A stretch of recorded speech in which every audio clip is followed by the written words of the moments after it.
কেমন হবে যদি তুমি এমন একটা জায়গায় আটকে যাও যেখানে তোমার চিৎকার শোনার মতো কোনো দ্বিতীয় ব্যক্তি নেই, কোনো মোবাইল নেটওয়ার্ক নেই, কোনো খাবার বা পর্যাপ্ত পানি নেই, আর তোমার হাত আটকে আছে 100 কেজি ওজনের একটা পাথরের নিচে? আজ আমরা কথা বলবো এমন একজন মানুষের বাস্তব গল্প নিয়ে, যিনি প্রকৃতির বুকে অ্যাডভেঞ্চার করতে গিয়ে প্রকৃতির এক ভয়ানক ফাঁদে পড়ে গিয়েছিলেন এবং সেখান থেকে বেঁচে ফিরতে তাকে যা করতে হয়েছিল তা সাধারণ কোনো মানুষের পক্ষে চিন্তা করাও অসম্ভব। হ্যাঁ বন্ধুরা, আজ আমরা হলিউডের অন্যতম সেরা সার্ভাইভাল সিনেমা 127 আওয়ার্স এর প্রতিটি দৃশ্য এত গভীরভাবে এক্সপ্লেইন করব যা শুনলে আপনারা শিওরে উঠবেন। সম্পূর্ণ গল্পটি বুঝতে এবং অ্যারনের মনস্তাত্ত্বিক লড়াইটি অনুভব করতে ভিডিওটির শেষ পর্যন্ত আমাদের সাথে থাকুন। সিনেমার মূল চরিত্র অ্যারন রলস্টন। পেশায় সে একজন মেকানিক্যাল ইঞ্জিনিয়ার, অত্যন্ত তুখোড় বুদ্ধিমান আর প্রযুক্তির মারপ্যাচে দক্ষ।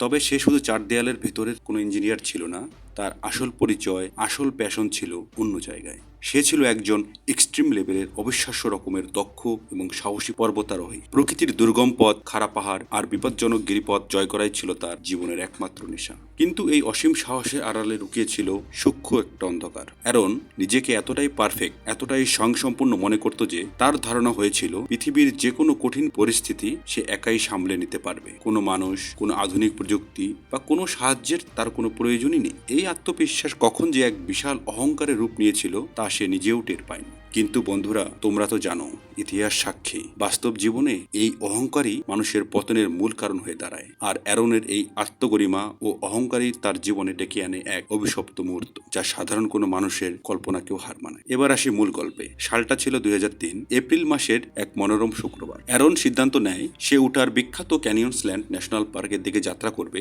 সে তার ব্যাগ গোছায়, প্রয়োজনীয় জিনিসপত্র নেয়, কিন্তু ঠিক সেই যাত্রার শুরুতেই সে এমন একটা মস্ত বড় এবং মারাত্মক ভুল করে যা সাধারণত কোনো বুদ্ধিমান পর্বতারোহী দূর আকাশের স্বপ্নেও করে না। অ্যারন তার পরিবার, তার প্রিয় বন্ধু বান্ধব কিংবা অফিসের সহকর্মী কাউকেই একটা বারের জন্য জানায়নি যে সে ঠিক কোথায় যাচ্ছে, তার রুট প্ল্যান কি, কিংবা কবে সে ফিরে আসবে। এমনকি সে যখন বাড়ি থেকে বের হচ্ছিল তখন তার মা তাকে ফোন করেছিলেন। একজন মা যিনি হয়তো অবচেতনভাবেই কোনো বিপদের আভাস পেয়েছিলেন। কিন্তু অ্যারন সে ফোনটা কেটে দেয়, রিসিভ করার প্রয়োজনও মনে করেনি। তার মনে হয়েছিল সে তো অ্যারন রলস্টন, তার আবার কিসের বিপদ। সে ক্যানিয়ন ল্যান্ডস ন্যাশনাল পার্কের নির্জন প্রান্তরে নিজের গাড়িটা পার্ক করে এরপর গাড়ি থেকে নামিয়ে নেয় তার মাউন্টেন বাইকটি।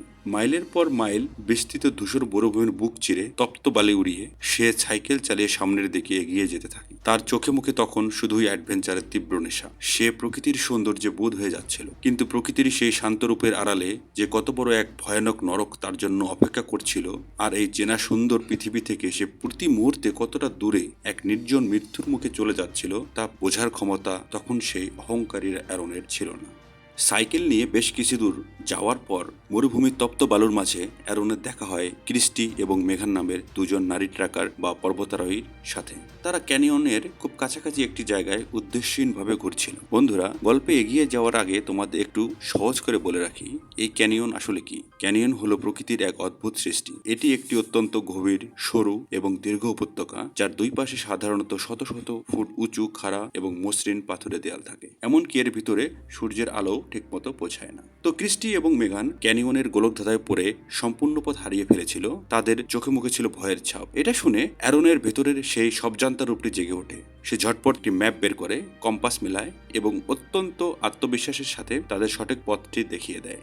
শুধু তাই নয়, কথার জাদুতে নিজেকে একজন মস্ত বড় এক্সপার্ট এবং এই অঞ্চলের রাজা হিসেবে জাহির করে। মেয়েরাও তার সাহসিকতা ও জ্ঞান দেখে মুগ্ধ হয়। অ্যারনের অনুরোধে তারা তিনজন মিলে ক্যানিয়নের একটি অত্যন্ত সংকীর্ণ অন্ধকার গিরিপথের ভিতরে প্রবেশ করে। সেই গিরিপথের একদম নিচে বিশাল দুই পাথুরে দেয়ালের ফাটলের মাঝে প্রাকৃতিকভাবে তৈরি একটি পানির লেক ছিল। উপর থেকে দেখলে মনে হয় এক অতল অন্ধকার গহ্বর। সেই ফাটলের উপর দাঁড়িয়ে অ্যারন একটুও দ্বিধা না করে, কোনো সুরক্ষা কবচ ছাড়াই প্রথমে শূন্যে লাফিয়ে পড়ে এবং সরাসরি গিয়ে পড়ে সেই ঠান্ডা পানির লেকে। নিচ থেকে অ্যারন মেয়ে দুটিকে চিৎকার করে বলতে থাকে, তোমরাও লাফ দাও, কিচ্ছু হবে না। মেয়েরা প্রথমে এত উপর থেকে নিচের অন্ধকার ফাটলে লাফ দিতে প্রচন্ড ভয় পাচ্ছিল, কিন্তু অ্যারনের সেই অকুতভয় রূপ, তার চোখের আত্মবিশ্বাস দেখে তারা অনুপ্রাণিত হয়। তারাও সমস্ত ভয় ডর ভুলে একে একে একে সে শূন্য থেকে লাফিয়ে পড়ে পানির বুকে। ক্যানিয়নের সে নির্জন অন্ধকার ফাটল তখন তাদের আনন্দ আর হাসির শব্দে মুখরিত হয়ে ওঠে। এই দৃশ্যটি আমাদের দেখায় যে অ্যারন আসলে কতটা প্রাণোচ্ছল, জীবনকে কতটা ভালোবাসত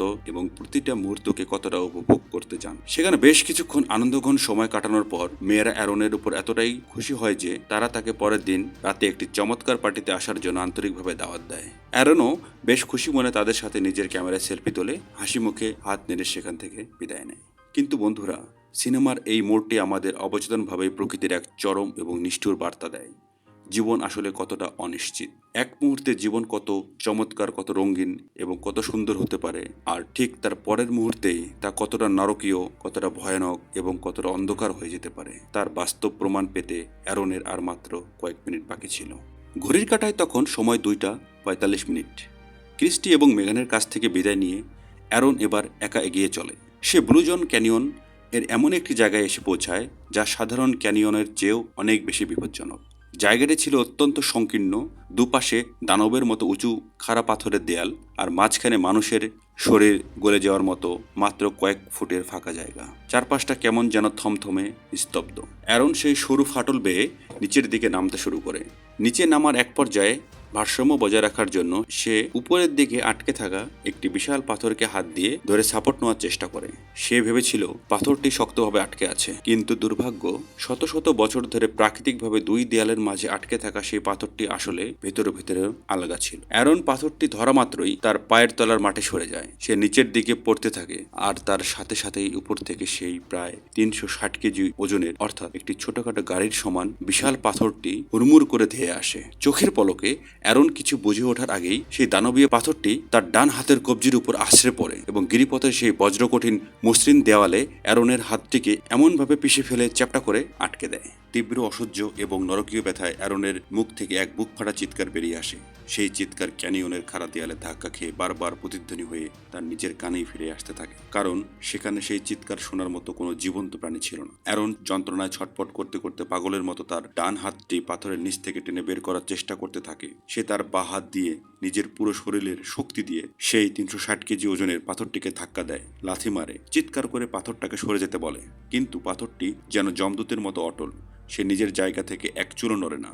উল্টো প্রতিটি টানে অ্যারনের মাংস আর হাড় আরো বেশি করে পিষে যেতে থাকে। বন্ধুরা, আমি তোমাদেরকে অনুরোধ করব, জাস্ট একটা সেকেন্ডের জন্য চোখ বন্ধ করো এবং নিজের কল্পনা শক্তি দিয়ে এই পরিস্থিতিটা অনুভব করার চেষ্টা করো। তুমি মাটির গভীর নিচে একটা সরু অন্ধকার স্যাঁতসেঁতে পাথরের ফাটলে আটকে আছো। তোমার একটা হাত বিশাল এক পাথরের নিচে চূর্ণ বিচূর্ণ হয়ে চাপা পড়ে আছে। তুমি নড়তে পারছো না, আর তোমার চারপাশে মাইলের পর মাইল জুড়ে কোনো মানুষ নেই, কোনো জনবসতি নেই, কোনো নেটওয়ার্ক নেই। তুমিও জানো না যে কোনোদিন কেউ জানতে পারবে কিনা তুমি এখানে আছো। ভাবতেই কি গা শিউরে উঠছে না?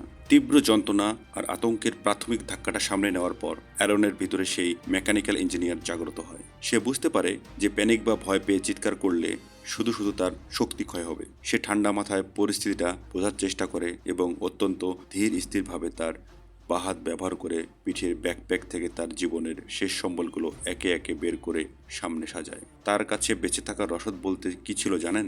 মাত্র 300 মিলি বা 1 কাপের মতো খাবার পানি, সামান্য কয়েকটা স্ন্যাক্স বার, একটি সস্তা মাল্টিটুল পকেট ছুরি যা ছিল চরম রকমের ভোতা, আর ছিল এক জোড়া হেডফোন, একটা ডিজিটাল ভিডিও ক্যামেরা, হাতঘড়ি, গাড়ির চাবি, কিছু ব্যাংকিং কার্ড এবং তার ক্লাইম্বিং গিয়ার। প্রথমে সে তার সেই সস্তা ভোতা ছুরিটি দিয়ে পাথরটিকে স্ক্র্যাচ করে করে কাটার চেষ্টা করে।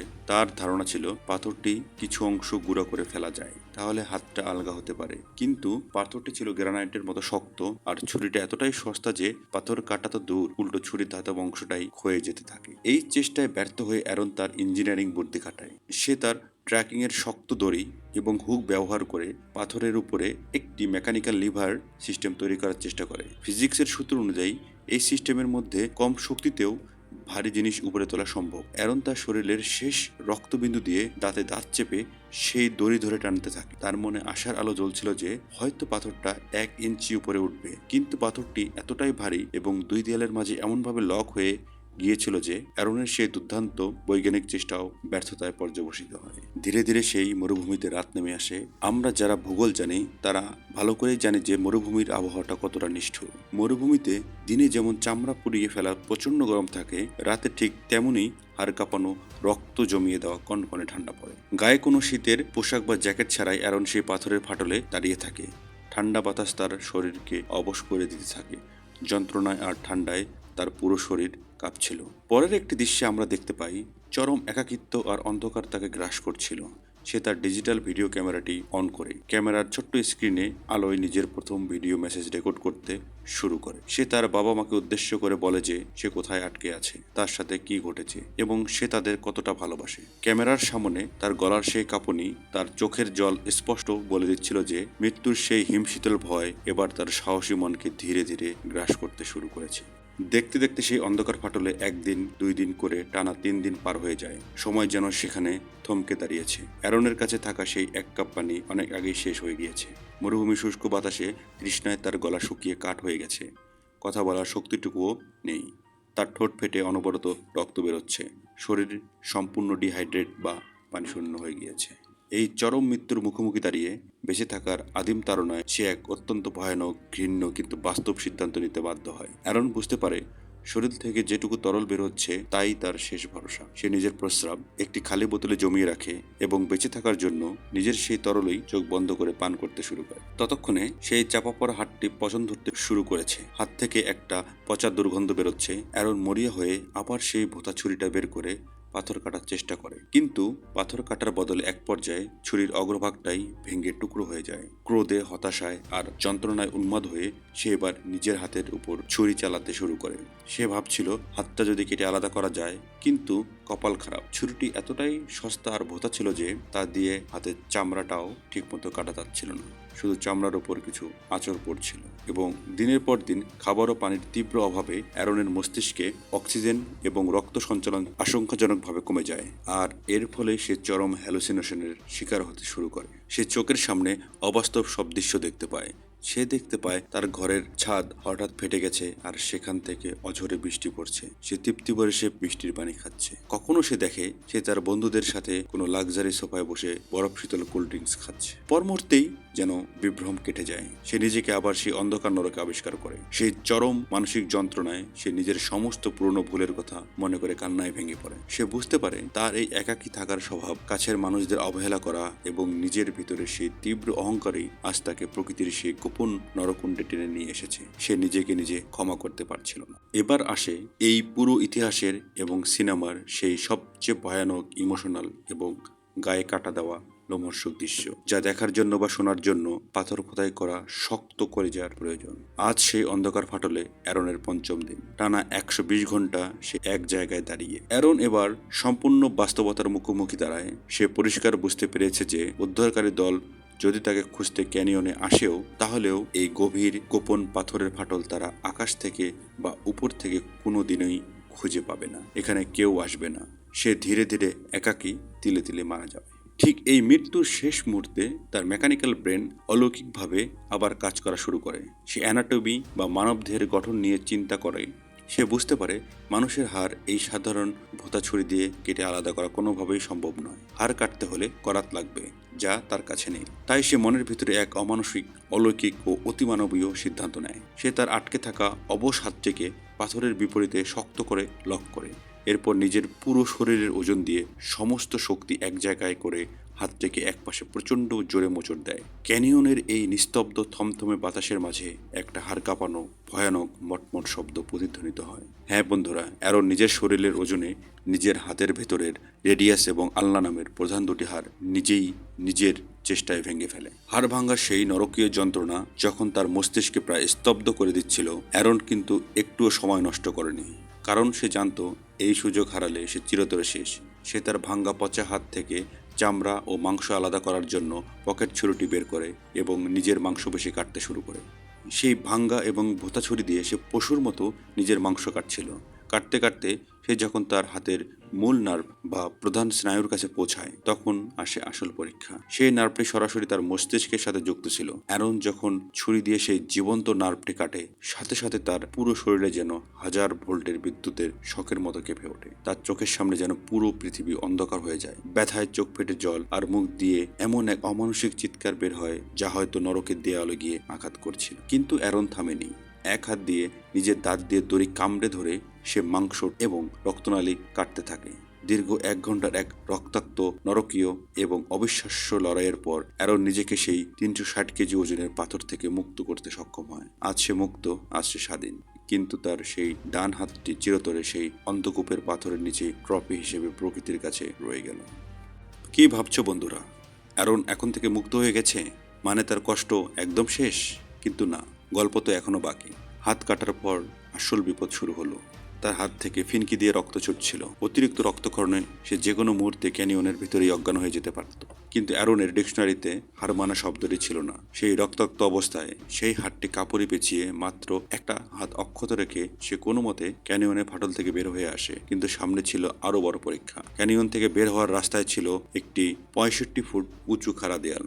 অবিশ্বাস্য হলেও সত্য, কারণ তার জলশূন্য রক্তাক্ত শরীর নিয়ে সেই একমাত্র একটি হাত ব্যবহার করে দড়ি বেয়ে সেই 65 ফুটের উঁচু খাড়া পাহাড় থেকে নিচে নেমে আসে। এবার শুরু হয় মরুভূমির তপ্ত বালুর উপর দিয়ে মাইলের পর মাইল অন্তহীন হাঁটা। মাথার উপর দুপুরের প্রচন্ড সূর্য, শরীর থেকে অনবরত রক্ত ঝরছে। এক পর্যায়ে হাঁটতে হাঁটতে সে এতটাই তৃষ্ণার্ত হয়ে পড়ে যে মাটিতে জমে থাকা পশুর মলমূত্র মিশ্রিত নোংরা কাদা পানি সে পশুর মতো উপর হয়ে চাটতে শুরু করে, কারণ তার শরীর এক ফোঁটা তরলের জন্য মরিয়া হয়ে উঠেছিল। অবশেষে ভাগ্য সেই বীরের সহায় হয়। মরুভূমির মাঝখানে সে অলৌকিকভাবে একটি ডাচ টুরিস্ট পরিবারের দেখা পায়। তারা দূর থেকে একটি রক্তাক্ত মানুষকে হেঁটে আসতে দেখে স্তম্ভিত হয়ে যায়। অ্যারনের এই ভয়াবহ অবস্থা দেখে তার এক মুহূর্ত দেরি না করে দ্রুত ইমার্জেন্সি হেলিকপ্টার কল করে। দুর্ঘটনার ঠিক 127 ঘন্টা পর মৃত্যুর মুখ থেকে অ্যারনকে উদ্ধার করা হয়। হাসপাতালে নেওয়ার পর ডাক্তাররা পরীক্ষা করে বলেছিলেন, অ্যারনকে উদ্ধার করতে যদি আর মাত্র 1 ঘন্টা দেরি হতো তবে অতিরিক্ত রক্তক্ষরণ এবং অর্গান ফেলিয়ারের কারণে সে মারা যেত।